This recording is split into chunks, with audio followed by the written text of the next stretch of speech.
মালদহের মানিকচক ব্লকের 10 আসন বিশিষ্ট ধরমপুর গ্রাম পঞ্চায়েত নির্বাচনের ফলাফলে কংগ্রেস এবং বিজেপির ঝুলিতে যায় 4টি করে আসন। তৃণমূল পায় 2টি আসন। কংগ্রেস এবং বিজেপির হাত ধরে পঞ্চায়েতের বোর্ড গঠন করে। প্রধান হন কংগ্রেস সদস্য পদ্মানু বিবি, উপপ্রধান হন বিজেপির সদস্য লতিকা মণ্ডল। তবে মাস কয়েক আগে পঞ্চায়েতের প্রধান সদস্যদের অন্ধকারে রেখে স্বচ্ছ ভারত মিশনের লিজ ও পিটের কাজে টেন্ডার প্রক্রিয়া করে সরকারি টাকা আত্মসাতের চেষ্টার অভিযোগ তুলে উচ্চ আদালতের দ্বারস্থ হয় কংগ্রেস ও বিজেপির সদস্যরা। আদালত অবশ্য সেই টেন্ডার প্রক্রিয়া বন্ধ করার নির্দেশ দেয় জেলা প্রশাসনকে।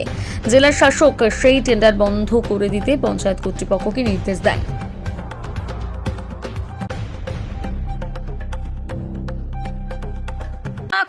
দেখতে তো পাচ্ছেন আপনারা, প্রধান করেছে।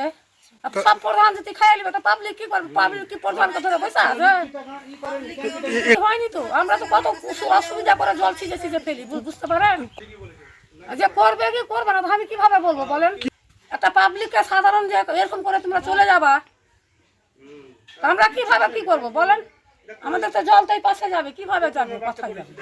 প্রশাসনের কাছে যে আমরা ট্যাঙ্কি চাই, আমরা বেঁধে চাই, আমরা এইটুকু চাই। আমরা কি আর উপরে কি করবো? আর কি নাম আপনার? বাসন্তী ঘোষ। এটা আপনার বাড়িতে বসেছে? হ্যাঁ, এটা আমার বাড়িতে বসলো। দেখেন, এমনিতে তো একটা মাত্র পঞ্চায়েত রয়েছে কংগ্রেসের, আর তারপরে বিজেপির সাথে অ্যালায়েন্স করেছে। এটা হাস্যকর বিষয় যে বিজেপি আর কংগ্রেস সারা দেশে লড়ছে, আর এখানে অঞ্চল চালাবার জন্য একে অপরের পরিপূরক হিসাবে কাজ করছে, আর দুর্নীতিতে সহযোগিতা করছে একে অপরকে।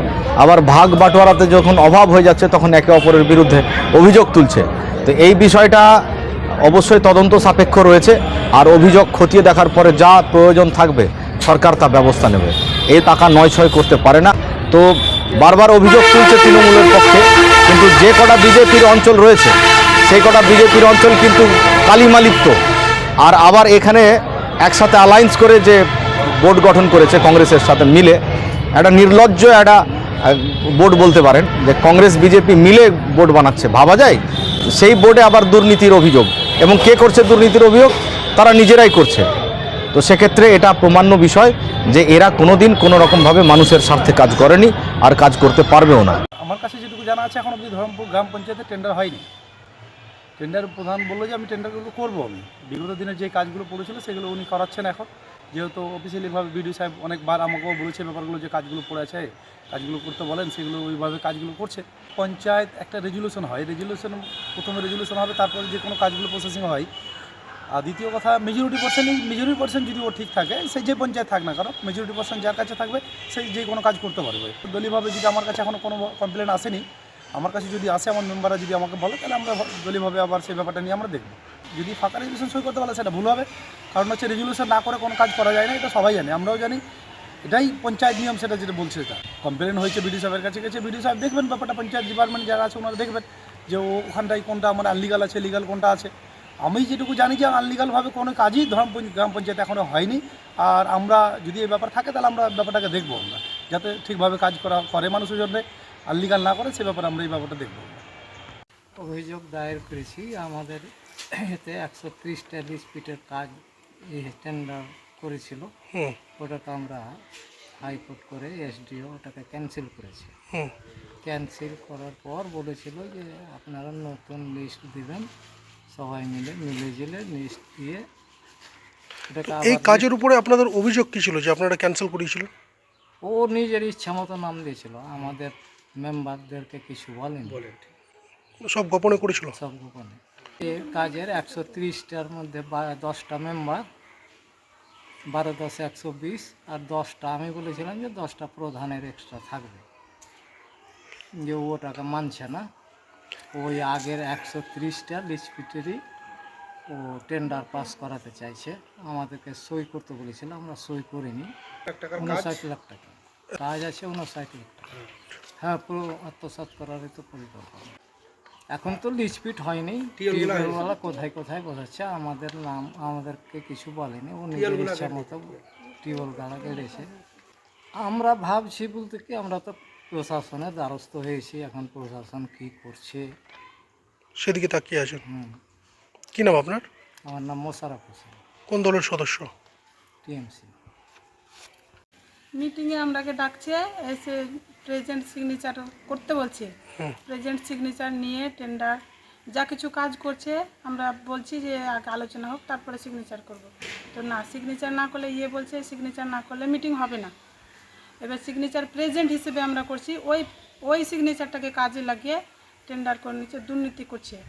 কে করছে দুর্নীতি? এটা প্রধান আর সরকার? আমাকে বলছে যে শুভেন্দু তো মমতার বিরুদ্ধে অনেক কিছু করছে, কিন্তু কিছু করতে পারছে কি? ওরকম হচ্ছে আপনারা যা কিছু করেন প্রধানের কিছু করতে পারবেন না। আমি সদস্য, কিন্তু আমি কিছু জানতে পারি না। আমাদেরই ওখানে বুথের টিএমসির একে নিয়ে নামগুলো দিয়েছে, আমাকে স্বপ্নও জানতে দেয়নি। আমি ওর দলের সদস্য, কিন্তু আমাকে কোনো মান্যতা দেয় না।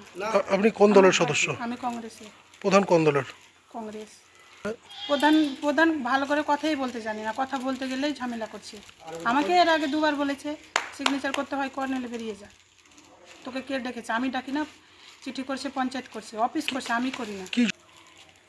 কি যে আমরা যে অন্ধকারে ফেলে, আমরাও তো এসছি এই জায়গাতে পৌঁছেছি পাবলিকের ভালো করার জন্য, কিন্তু কিছু উপকার করতে পারি না। আমরাও তো পাবলিকের কাছে কথা শুনতে হয়। আমাদের কি পরবর্তীতে আর মুখ থাকবে পাবলিকের কাছে যাওয়ার? প্রশাসনের কাছে এটাই দাবি রাখছি আমরা, যে ভালো করে তদন্ত করে কাজটা ক্যান্সেল করুন। কি নাম আপনার? পারভিন খাতুন। অভিযোগ করেছি যে এর আগে যে কাজগুলো হয়েছিল টিওলের, তো ক্যান্সেল হয়েছে, ওই ক্যান্সেল কাজটাকে আবার করেছে। এখন কে করেছে? প্রধান, কংগ্রেসের প্রধান নিজের মতো করে কাজ করছে, নিজের মতো করে চালাচ্ছে পঞ্চায়েত, আমাদের কিছু জানাচ্ছে না। আমরা কিছু এই কাজগুলো হয়েছে আপনারা জানেন না? এইগুলো কাজ হচ্ছে আমরা জানছি না। আবার নতুন করে নাম চেয়েছে, নামগুলো দিয়েছি, নামগুলো উঠায়নি আমাদের খাতায়, আমাদের নামগুলো উঠায়নি রেজুলেশনে, আর সাদা খাতায় সই করতে বলছে রেজুলেশনে। আমাদের বলেছে যে নতুন করে নাম দাও টিওলের সবাই। তো আমরা বলছি যে ঠিক আছে, আমি নতুন করে নাম দিয়ে যাব। তো আমার জানা ছিল না, তারপরে জেনে টেনে নামগুলো দিয়ে গেলাম। দিয়ে তারপরে 13 তারিখে যে মিটিং হলো আসলাম, তো বলছি যে আমাদের নামগুলো কই, লিখেননি তো। তো কত টাকার দুর্নীতি করেছে এইভাবে? 59 লাখ টাকা। এত টাকা দুর্নীতি প্রশাসনে অভিযোগ করেছেন আপনারা? হ্যাঁ, অভিযোগ করেছে। হ্যাঁ, ভয় দেখাচ্ছে, খারিজ করে দেবো, মেম্বার খারিজ করে দেবো, এইভাবে বলছে। কে বলছে এগুলো? বলছে তোমাদের মেম্বার খারিজ হয়ে যাবে প্রধান মিটিং খাতায় সই না করলে। তারপরে প্রধান 13 তারিখে বলছে, প্রধানের স্বামী আমাদেরকে হুমকি দিচ্ছে, সই কে আসতে বলেছে, সই করবি কর, না করবি না কর, চলে যা, তোদেরকে কে আসতে বলেছে। আমাকে এইভাবে বলেছে, আমি একটা মেম্বার উপপ্রধান, আমাকে এইভাবে প্রধানের স্বামী আমাকে এইভাবে হুমকি দিচ্ছে। তখন আমাদের হাতে শপথ করে বলেছিল যে আমরা একসাথে মিলে কাজ করব, কিন্তু প্রধান আমাদের সাথে একসাথে মিলে কাজ করছে না, আমাদের অন্ধকারে রেখে কাজ করছে, টাকা লুট করছে। প্রধানের যা মনে আসছে তাই করছে, তো টাকা লুট করছে পঞ্চায়েতে। হ্যাঁ, তদন্ত চাইছি।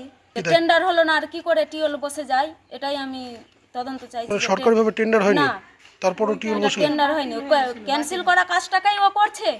এসডিও করেছিল, ক্যান্সেল করে দিয়েছে। প্রশাসন করেছে, ক্যান্সেল করেছে ওখানে এসডিও থেকে।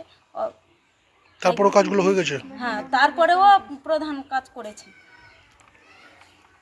কি নাম আপনার? লতিকা মণ্ডল, কি দায়িত্বে রয়েছেন? উপপ্রধান। এখনো কোনো টেন্ডার হয়নি। হ্যাঁ। জেনারেল ওয়ার্কসের মিটিং হয়েছে, মেজরিটি মাস্ট যেটা সিদ্ধান্ত হয়েছে সেইটাই প্রধান গ্রহণ করেছে, সই করা হয়নি। সাদা কাগজে কেন সই করার আগে? এখন কোনো কাজ হয়নি, টেন্ডারই হয়নি তো। আরে দাদা, ট্যাঙ্কি করবে কি করবে, এখন টেন্ডারই হয়নি। কোথেকে টেন্ডার, কে ট্যাঙ্কি করবে? এরা যেটা অভিযোগ দায়ের করেছে এগুলো সব ভিত্তিহীন, এর কোনো ভিত্তি নেই।